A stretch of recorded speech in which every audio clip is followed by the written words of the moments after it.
What's up YouTube, Kinky Wookie coming in here for another video. This video will be on my undefeated Qliphorts on Dueling Network rank play. I'm currently 50-0 with this Qliphort deck that I personally have played. The deck's been doing really well for me since I started picking it up since the set first came out. I'm doing extremely better at my locals with it. I'm usually always in the top 4 of my locals, and they're always at least like 10 to 15 people tournaments. Not the greatest numbers, but still doing pretty well for me. But before I get into the deck profile, I just really want you guys to know that I'm sorry I haven't been posting videos lately. I've just been really busy with trying to find a new job, trying to start up my Twitch career. I've been streaming a whole bunch of video games on Xbox One on twitch.com, which if you guys would be so kind to actually go to the link below and please hit that follow button. I'm going to be streaming Dev Pro and Dueling Network here in a little bit, probably the next week or two. So I'll be streaming YuGiOh content just for you guys because I know how much you guys like my channel and stuff. So if you guys could really hit that follow button on Twitch, I would really appreciate it. But further ado, let's get on to the undefeated Qliphort deck profile. So obviously, no brainer, 3 scouts, automatic +1 for 800 seems pretty good, right? 1 monolith. The reason why I'm only playing 1 is because I absolutely hate opening monolith. Like, I want to search it when I'm going to OTK or when I'm ready to draw. Because when you just draw it, it's like a dead card in your hand, practically. I'm still playing the 3 disc, because I still think disc is the best one. It's a rescue rabbit. It sets you up for OTKs way too fast, so I still think it's the best one. And then 3 carrier to bounce all your monsters when this card's tributed. And it's just really good to get over monsters for OTKs. 3 Helix, amazing for mirror match. A good just to pop cards out to emptiness, out to anything really, any back row. I was playing 1 shell, but now I bumped it to 2, just because you'll see in a little bit. I'm playing more of a skill drain variant, more control based Qliphorts, which I am amazed that I've been doing so well because this card is literally the best card under skill drain. I don't know why, but it just is. 1 stealth, was playing 2, cut it to 1 because I realized that skill drain and chalice are cards and I don't really use my Qliphort's effects too much. I more only just summon beaters and just beat over them, so yeah. 1 of the little spermy dude, a cephalopod. Basically I put him in just because it's amazing against Burning Abyss, it's amazing against Shadalls, it's somewhat good against Qliphort, I guess, late game, but I don't know, it's just another 28 beat stick, it's a level 9, it's a 1 of, it's like another beat stick I could just search out, play under skill drain, and honestly its effect's really good because you gain the life and they lose the life for every monster in your opponent's graveyard times 300, so it's pretty good, I don't know. And that's it for the monsters. Spells, basically 3 Summoner's Art, why not, search out Scout, pretty good. 3 Sacrifice, oh, there you grab it. 3 Sacrifice, basically, we come to your monster, they gain 300 attack, makes them, they can't be destroyed by battle, and worth 2 tributes, and when this card is sent from the field to the graveyard, you can search out a Qliphort monster and add it to your hand. Pretty good, it's like an insurance policy for Scout. This is usually, if I don't have another Scout in hand, I usually search this off with Scout my first turn, if I don't already have it. 3 MSTs, this card is amazing mirror match, obviously, but also it opens up some really cool combo plays, like, if I don't have Scout and I go in curse, I can even go Typhoon into a Sacrifice, search Scout, and then Scout, search another Sacrifice. It's not a plus, but it gets me to a Scout, which is still pretty good. And then, since I told you I'm playing more of a control variant, I'm playing triple Chalice, and a lot of my friends say I only play it because it's ulti. Well, that's one reason, because they're ulti, but it's also Chalice.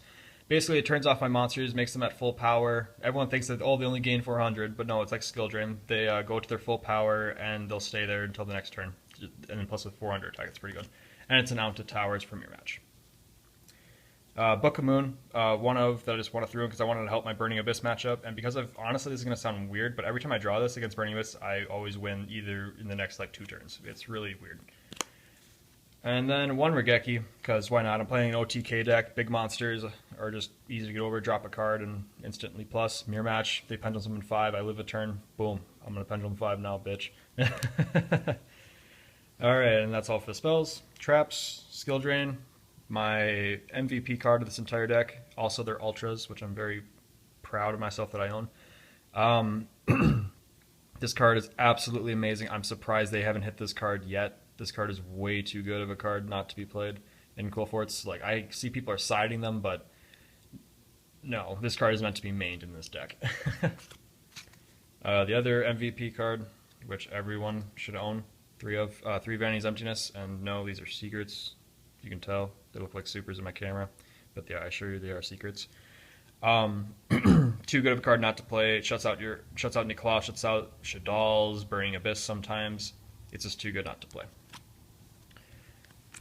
Double trap stun, just because I want to turn off my skill drain, turn off my emptiness for a turn, and turn off my opponent's traps just so I can summon disc and then summon all my monsters or summon anything and just use their effects, their tribute summon effects. So, pretty good. And the last card, I didn't want to play Warning because Warning's bad this format, so I played Compulse. It's just pretty good. Good against Qliphort, good against Shadal's, Burning Abyss, anything really, just bounce a monster. You can even bounce your own, so it's pretty good. Alright, so that's the 40 card Qliphort deck. We'll go on to the extra deck, and just so you guys know, this doesn't really matter because out of all those 50 games, I've never once used my extra deck. Just letting you guys know right off the bat. Moving all my tokens. I got Curse of Dragon, yeah. So like I said, I've never used any of these cards before in legal tournament, outside or inside Dueling Network and whatnot. So just letting you guys know. Ragna Zero, Cowboy, the XYZ Dragon, Black Ship, Abyss Dweller, I believe Double Castel, yep, just because I can. 101, Exciton, Durandal, Volcasaurus, Master of Blades, Big Eye, Dragosac, and Heliopolisk. Like I said, just a reminder, I've never used any of these 15 cards before in this entire deck. They're just there for show. So yeah, just letting you guys know. And now for the side deck, which is my favorite because this is where I win every time. Triple Max C, just because Max C is amazing. This format just shuts down everything. Well, not shuts down, but I mean it makes your opponent want to think about what they're going to do. Is it worth going off? If it's not, in the worst case scenario, you just get a 1-for-1 out of it, which is still pretty damn good. Gets you close to the deck. Shattering Arrow for Mirror Match. Literally wins games, so does damage too. So I always wait for them to go scout into something and then just drop it. So makes them burn life.